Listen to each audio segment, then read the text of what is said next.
हर खबर पर होगी आपकी पकड़। डाउनलोड कीजिए एबीपी लाइव ऐप। अब तक हमें यह मालूम था कि सर्दी, जुकाम, बुखार या छींक आना कोरोना के लक्षण है। अगर किसी शख्स में ये लक्षण दिखाई देते हैं तो वो कोरोना संदिग्ध हो सकता है, लेकिन अब ऐसा जरूरी नहीं। आपके आसपास मौजूद कोई शख्स बिल्कुल स्वस्थ हो, उसमें कोरोना का एक भी लक्षण ना हो, उसके बावजूद वो कोरोना संक्रमित हो सकता है। जी हां, आप सही सुन रहे हैं। एक स्वस्थ इंसान जिसमें कोई लक्षण ना हो वो कोरोना वायरस फैला सकता है। ये हम नहीं कह रहे हैं, बल्कि रिसर्च कह रही है। आंकड़ों के मुताबिक अब तक जितने भी कोरोना संक्रमित मिले हैं उनमें से लगभग 80% ऐसे थे जिनमें कोरोना के लक्षण नहीं थे। यह आंकड़ा डराने वाला है। हमारी अगली रिपोर्ट इन्हीं आंकड़ों और विशेषज्ञों के बयान पर आधारित है।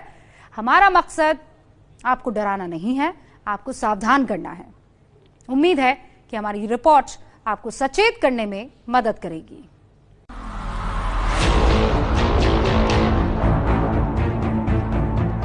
बहुत सारे लोग कोरोना लेके घूम रहे हैं और ये बीमारी ऐसी है कि किसी को पता भी नहीं चलता कि मुझे बीमारी हो गई है। कई बार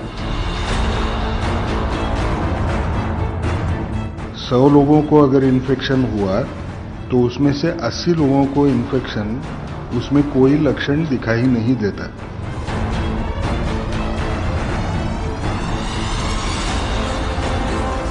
एट्टी 80% केसेस एसिम्टोमेटिक और माइल्ड सिम्टम्स के साथ होते हैं।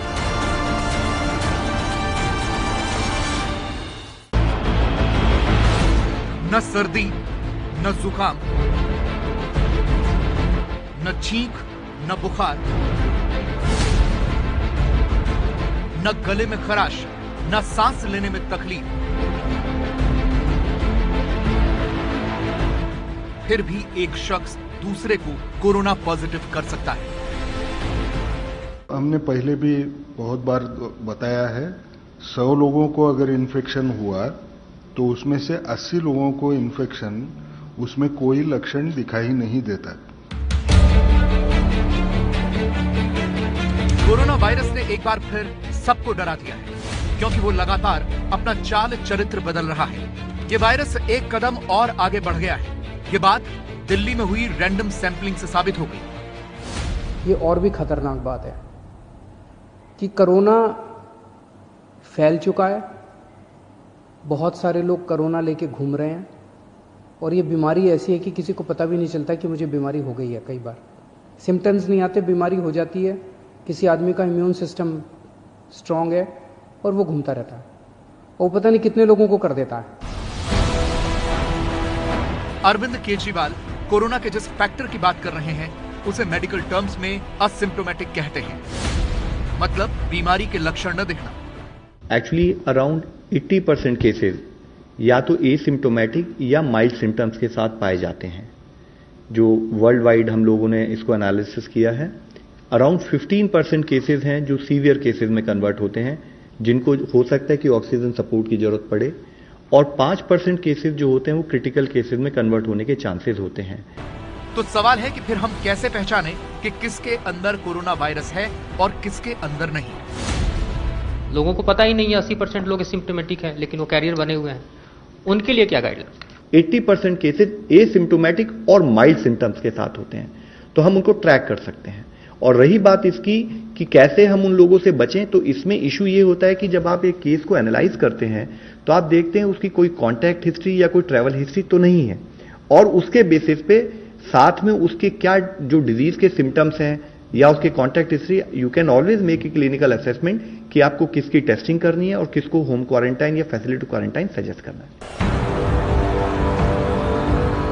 कोरोना का यह नया ट्रेंड तब सामने आया जब देश धीरे धीरे लॉकडाउन खोलने की ओर बढ़ रहा है,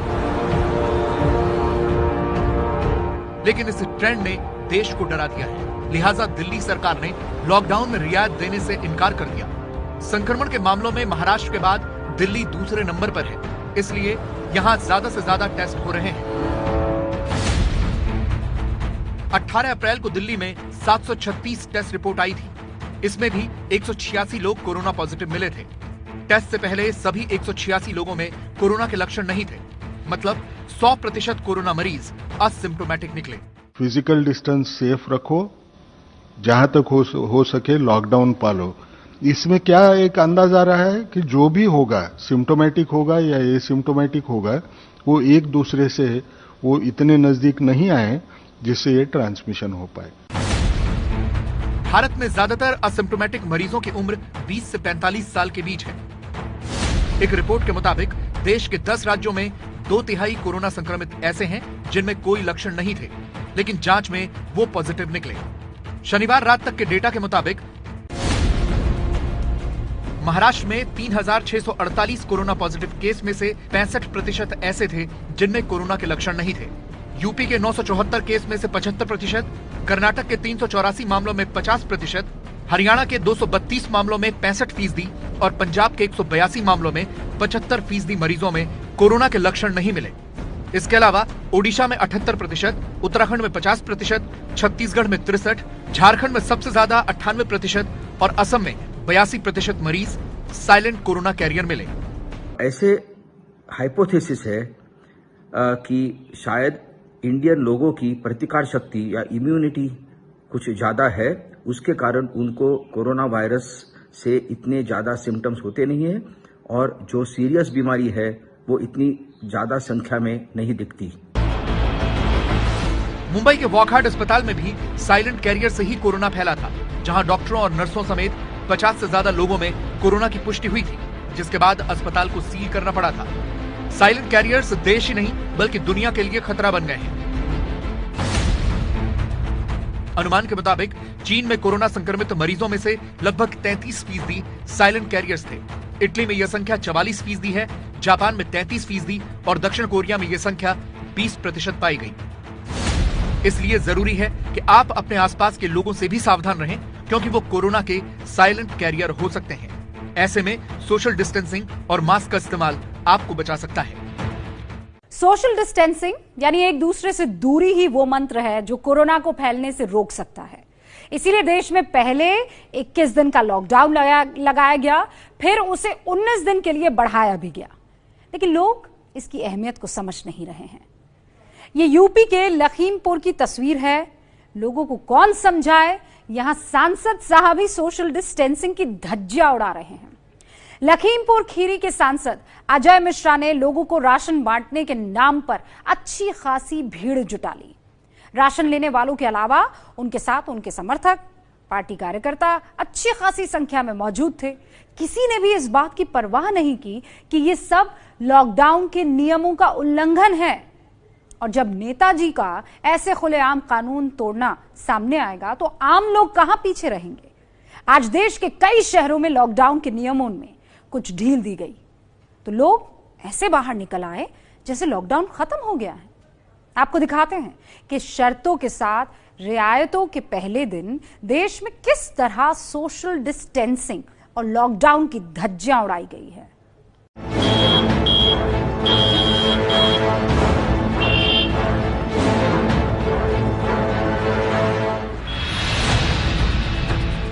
जरा सी छूट मिली नहीं कि सड़कों पर भीड़ नजर आने लगी।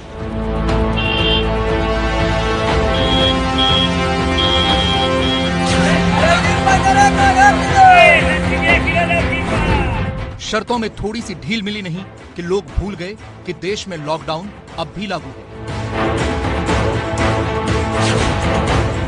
इन तस्वीरों को देखकर तो यही लगता है कि देश में लॉकडाउन के दौरान रियायत देना ठीक नहीं है। 27 दिनों के बाद आज देश के कुछ हिस्सों में शर्तों के साथ कुछ ढील दी गई। जरूरी सेवाओं के साथ साथ कुछ दफ्तरों और छोटे छोटे उद्योगों को काम शुरू करने की इजाजत दी गई, लेकिन उसका नतीजा यह हुआ कि लोग सोशल डिस्टेंसिंग की धज्जियां उड़ाने लगे। उत्तर प्रदेश के बाराबंकी की इन तस्वीरों को देखिए।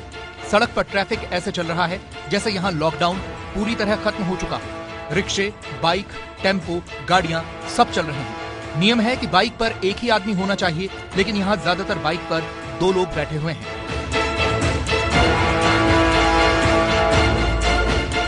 यूपी के 75 जिलों में से 56 जिले ऐसे हैं जहां कोरोना के 10 से कम मामले हैं। ऐसे जिलों में आज से कुछ रियायतें दी गई हैं। बाराबंकी उन 56 जिलों में से एक है। इसी का असर आज बाराबंकी लखनऊ बॉर्डर पर भी देखने को मिला, जहां गाड़ियों की लंबी लाइन लग गई।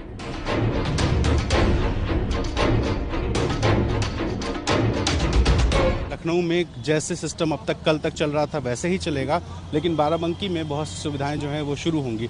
और इस वजह से आप देखिए कि जो हाईवे है, इस हाईवे पर कितनी लंबी ट्रैफिक जाम जैसी स्थिति दिखाई दे रही है। तो जाहिर है कि कहीं ना कहीं लोगों के जहन में ये कहीं आ चुका है कि आज से बहुत सारी सुविधाएं शुरू हो रही हैं और यही वजह है कि लोग घरों से निकल रहे हैं। ऐसी ही तस्वीर मुंबई के टोल नाकों पर भी देखने को मिली, जहां लंबा जाम लग गया। रियायत का फायदा उठाकर ऐसे लोग भी बाहर निकल आए जो किसी जरूरी सेवा से नहीं जुड़े थे। ऐसे लोगों की वजह से मुंबई के इन टोल नाकों में पुलिस की चुनौती और बढ़ गई। सड़क के दोनों सिरों पर आप देखिए, पुलिसकर्मी चेक कर रहे हैं कि किसके पास उचित वजह है या फिर उचित इजाजत है, उसके बाद ही उन्हें जाने दिया जा रहा है। जिनके पास उचित इजाजत नहीं है वो यहाँ से यू टर्न ले रहे हैं और इस रास्ते से वापस मुंबई लौट जा रहे हैं। यहाँ भी पुलिस जांच कर रही है, उनका नाम नंबर नोट कर रही है और फिर यहाँ से उन्हें वापस भेज दिया जा रहा है। तो एक तरफ जहाँ पर सड़कों पर काफी ज्यादा वाहन उतर आए हैं, काफी ज्यादा भीड़ हो गई है, पुलिसकर्मियों की चुनौती बढ़ गई है। इन पुलिसकर्मी को देखिए, एक एक गाड़ी का नंबर नोट कर रहे हैं, उस गाड़ी में कितने लोग सवार हैं उसकी जानकारी लिख रहे हैं, सुरक्षा मास्क लगाए हुए हैं। पर बहुत सारे ऐसे लोग हैं जो अनावश्यक घरों से बाहर निकले हैं, उन पर कार्रवाई भी की जा रही है। दिल्ली को नोएडा और गाजियाबाद से जोड़ने वाले NH-24 पर भी आज शाम गाड़ियों की लंबी कतार लग गई। ये जाम इसलिए भी लगा क्योंकि आज से दिल्ली में केंद्र सरकार के कई दफ्तर खुल गए, लेकिन दिल्ली में लॉकडाउन के नियमों में किसी तरह की ढील नहीं दी गई है। इसीलिए हर गाड़ी को बैरिकेड पर चेकिंग के बाद ही निकलने दिया जा रहा है। ऐसी तस्वीरों की एक वजह वो कंफ्यूजन भी है जो लोगों में फैला हुआ है। केंद्र सरकार की गाइडलाइन के मुताबिक आज से किस जगह पर क्या छूट मिलनी थी, यह फैसला वहां के प्रशासन को करना था, लेकिन लोगों ने यह मान लिया कि पूरे देश में आज से लॉकडाउन में छूट शुरू हो गई। जैसे यूपी के हमीरपुर के एक बाजार में जुटी ये भीड़। छूट मिलने के नाम पर यहाँ किराना और सब्जी की दुकानों के अलावा हार्डवेयर की दुकानें भी खुल गई। दुकान खुलते ही लोग इकट्ठा हो गए। ज्यादातर ने न मास्क लगाया न सोशल डिस्टेंसिंग का ख्याल रखा। आज लॉकडाउन खोलना था तो हमने अपनी दुकान खोलने के लिए आया कि हम यहाँ दुकान खोल नहीं पा रहे, बताइए बेरोजगार है, क्या करें। लॉकडाउन में शर्तों के साथ छूट का साइड इफेक्ट आजमगढ़ में भी देखने को मिला। सुबह से ही यहाँ के बाजारों में ऐसी चहल पहल हो गई जैसे न कोरोना हो न कोरोना का डर, जबकि ये आजमगढ़ का वो इलाका है जहाँ कोरोना के 7 मरीज पाए जा चुके हैं और इसीलिए यहाँ आज भी किसी तरह की छूट की घोषणा नहीं की गई थी। इसीलिए जैसे ही पुलिस को यहाँ दुकान खुलने की खबर मिली, उन्हें बंद करवाया गया। दुकानों तक तो फिर भी ठीक था, यहाँ तो सड़क किनारे पकौड़ियां छननी शुरू हो गई। लॉकडाउन से छूट का ऐसा फायदा दरभंगा में उठाया जा रहा है। पकौड़ियों से लेकर भुट्टे तक बिकने लगे हैं। सबकी देखा देखी जूते चप्पल की मरम्मत करने वाले ने भी अपनी दुकान लगा दी। शहर में साइकिल रिक्शा सब ऐसे चल रहा है जैसे लॉकडाउन खत्म हो चुका हो। यही हाल बिहार के सीतामढ़ी का भी था। बैटरी रिक्शा, ऑटो रिक्शा सब चलने लगे। सड़कों पर लोगों की आवाजाही सामान्य दिनों की तरह शुरू हो गई। लॉकडाउन में जानलेवा लापरवाही की ये तस्वीरें तब सामने आ रही हैं जब देश में कोरोना मरीजों की संख्या लगातार बढ़ती जा रही है। 17 अप्रैल यानी शुक्रवार को संक्रमित मरीज 13,835 थे और 452 लोगों की मौत हुई थी। आज ये आंकड़ा 17,656 और 559 पर पहुंच गया, यानी 3 दिनों में 3,821 नए मामले सामने आए और 107 लोगों की मौत हुई। कोरोना के इन बढ़ते आंकड़ों के कारण ही कई राज्यों और शहरों में लॉकडाउन को पहले की तरह जारी रखा गया है। ऐसे में जहां जहां छूट मिली है वहां लोगों को यह समझना होगा कि अगर वो इसका गलत फायदा उठाएंगे तो न सिर्फ अपना नुकसान करेंगे बल्कि सबको इसकी सजा मिल सकती है।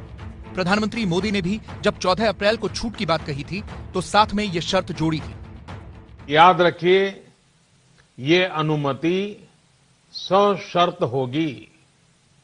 बाहर निकलने के नियम बहुत सख्त होंगे। लॉकडाउन के नियम अगर टूटते हैं और कोरोना का पैर हमारे इलाके में पड़ता है तो सारी अनुमति तुरंत वापस ले ली जाएगी। मतलब ये कि अगर लोगों को 3 मई के बाद लॉकडाउन से मुक्ति चाहिए तो उन्हें फिलहाल जरा भी लापरवाही या ढिलाई नहीं बरतनी चाहिए। राजस्थान का कोटा वो शहर है जहां देश भर से छात्र कोचिंग करने आते हैं, चाहे वो मेडिकल कोचिंग हो या इंजीनियरिंग। उत्तर भारत के लाखों छात्र इस शहर में रहते हैं। कई बड़े बड़े हॉस्टल्स हैं जहां रहकर ये स्टूडेंट्स तैयारी करते हैं। लॉकडाउन के बाद से ये छात्र उन्हीं हॉस्टल्स या लॉज में थे। अब सवाल ये है कि क्या इन छात्रों को वहीं रहना चाहिए या अपने राज्य जाना चाहिए। याद कीजिए, लॉकडाउन करते वक्त पीएम मोदी ने क्या कहा था, यही ना कि जो जहां है वहीं रहे।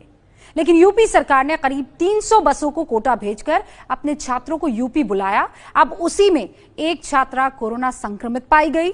सवाल यह है कि लॉकडाउन के नियम को दरकिनार कर छात्रों को वापस लाना जरूरी है या फिर कोटा में ही उनके लिए बेहतर इंतजाम करना जरूरी है। ये तस्वीर है राजस्थान के कोटा से यूपी भेजे जा रहे छात्रों की। तस्वीर देखिए और सोचिए कि कहां है सोशल डिस्टेंसिंग। बसों के नीचे खड़े छात्र कोटा से लखनऊ पहुंचे हैं। बताइए, क्या आपको सोशल डिस्टेंसिंग दिख रही है? यूपी के हमीरपुर में बसों से उतरते हुए ये छात्र कोटा से लौट रहे हैं। आपको यहाँ सोशल डिस्टेंसिंग का पालन होता दिख रहा है? कोटा से कानपुर आए यूपी के छात्रों की ये तस्वीर बता रही है कि यहाँ सोशल डिस्टेंसिंग की धज्जियां उड़ाई जा रही हैं। यूपी सरकार ने 300 बसों में भरकर छात्रों को कोटा से बुलवाया। बात हुई सोशल डिस्टेंसिंग की, लेकिन वो कहीं नहीं दिखी। इसलिए अहम सवाल ये है कि क्या कोटा से छात्रों को अपने राज्य बुलाना जरूरी है?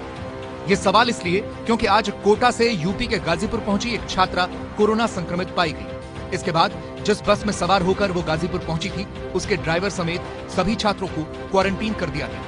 हमारे यहाँ अब तक जितने बच्चे आए थे उसमें से एक बच्चे का जो हमने रैपिड टेस्ट किया है उसका जो है इंडिकेट हो रहा है कि उसको जो है पॉजिटिव होगा, तो उसका हमने यहाँ से नमूना लेकर के वाराणसी भेजा है। पिछले 3 दिनों में कोटा से यूपी के 10,500 छात्रों को घर लाया गया है। अब वो सभी होम क्वारंटीन में हैं। ऐसे में सवाल है कि क्या छात्रों को घर लाना जरूरी है?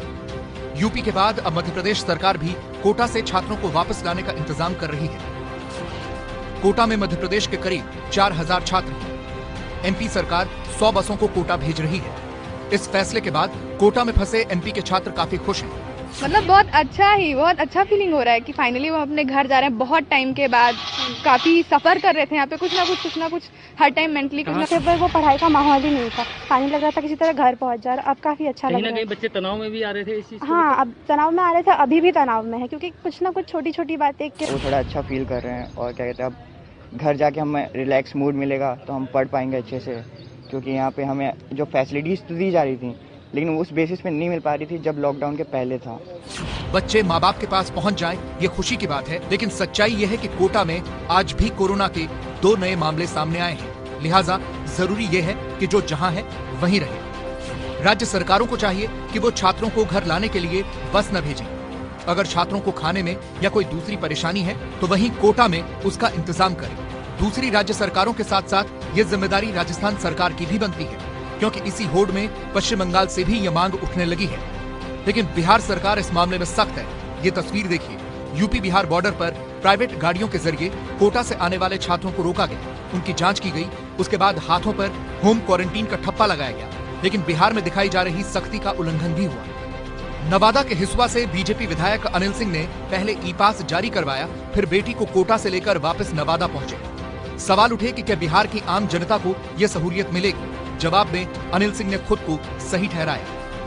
जो सर्कुलर ये कोई मेरा नहीं है, सर्कुलर बिहार सरकार का है और इस सर्कुलर में ई पास देने का प्रावधान है। इस प्रावधान के तहत मैंने आवेदन किया और मुझे पास निर्गत किया गया। न पास निर्गत करने वाले गलत हैं, न मैं पास लेने वाला गलत हूं। तो ये क्या ऑब्जेक्शन जो बिहार सरकार का है वो गलत है? इस पे ये आवेदन भी तो बिहार सरकार का है। मैं इस पे अब क्या कहूं ना कहूं ये मुझसे बेहतर आप बताएंगे, लेकिन इसके आलोक में मैंने आवेदन किया। मुझे लगता है कि मुख्यमंत्री जो है वो गलत कर रहे हैं, वो गलत बयान दे रहे हैं, इस तरह की बातें कह रहे हैं, वो सही नहीं है? नहीं, जहां पे सोशल डिस्टेंसिंग का पालन होना चाहिए वहां पे मुख्यमंत्री सही कह रहे हैं।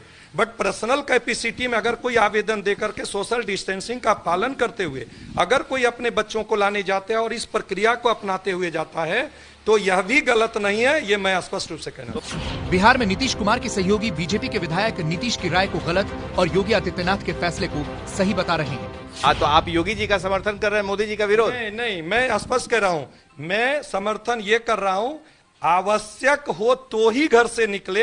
यह मोदी जी भी कह रहे हैं, योगी जी भी कह रहे हैं, नीतीश कुमार जी भी कर रहे हैं। इस मामले में हम सभी और आपके सामने जो खड़ा विधायक है यह भी कह रहा है। नीतीश कुमार ने कोटा से बच्चों को यूपी लाने का फैसले का विरोध किया था, लेकिन उनके राज्य के विधायक ने उन्हें बैकफुट पर ला दिया। इसलिए नीतीश सरकार के प्रवक्ता अब अधिकारी को सबक सिखाने की बात कर रहे हैं, जिसने पास इशू किया था। जिन पदाधिकारी ने पास निर्गत किया और अपने प्रशासनिक दायित्व के प्रति भी जो संवेदनशील नहीं हो, तो कानून का राज उनको प्रशासकीय कार्रवाई से ऐसा इंजेक्शन देगा कि भविष्य में कोई हिम्मत नहीं करेगा ऐसी घटनाओं की पुनरावृत्ति करने का। ये किसी को अधिकार प्राप्त नहीं है। नीतीश कुमार के मंत्री सहयोगी पार्टी के विधायक को सीधा कुछ कहने से बचते रहे और इसी बात ने विपक्ष को सुशासन बाबू पर हमले का मौका दे दिया। यूं तो हर इंसान की मौत के बाद अंतिम दर्शन का पल बेहद भावुक होता है, लेकिन इंदौर से आई एक तस्वीर ने आज ये बताया कि कोरोना से मौत के बाद परिवार को अंतिम दर्शन भी नसीब नहीं होते। ऐसी ही एक तस्वीर इंदौर की है। कोरोना के दिए सबसे बड़े दर्द को समझने के लिए ये रिपोर्ट आपके लिए।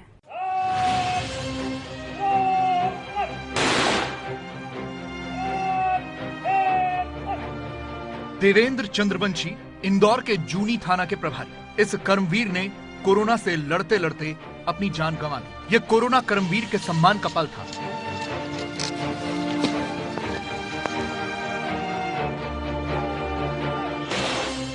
तस्वीरें किसी को भी भावुक कर देने वाली हैं।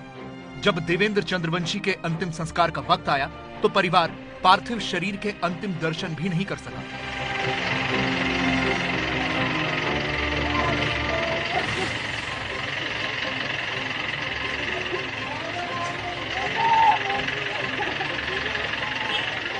पार्थिव शरीर से दूर देवेंद्र की एक तस्वीर रख दी गई। उसी तस्वीर के दर्शन की इजाजत थी। कोरोना के कारण देवेंद्र चंद्रवंशी की जान चली गई और अब वही कोरोना परिवार और अंतिम दर्शनों के बीच आ खड़ा हुआ।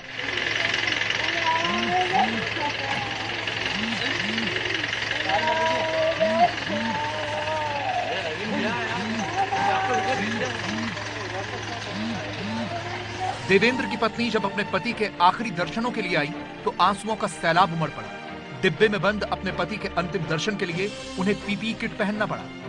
एक पत्नी जिसके पति शहीद हो गए, वो किस मानसिक अवस्था में होगी, और उस अवस्था में भी उसे पति के पार्थिव शरीर के पास पहुंचने से पहले तैयारी करनी पड़ी। सोचिए उसके दिल, दिमाग और मन में क्या बीत रही होगी। सिर्फ शहीद देवेंद्र की पत्नी ही नहीं, बहन, माता और पिता सभी पीपीई किट पहने अंतिम दर्शन को आए ताकि कोरोना वायरस का संक्रमण न हो। लेकिन अंतिम दर्शन भी कैसा था, इस तस्वीर को देखिए।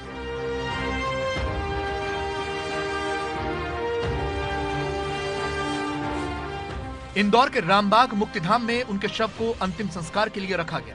शव से करीब 20 फीट दूर एक तस्वीर रखी गई। परिवार और पुलिस के साथियों ने इसी तस्वीर पर श्रद्धांजलि अर्पित की। शव दूर रहा और तस्वीर फूलों से लगती रही।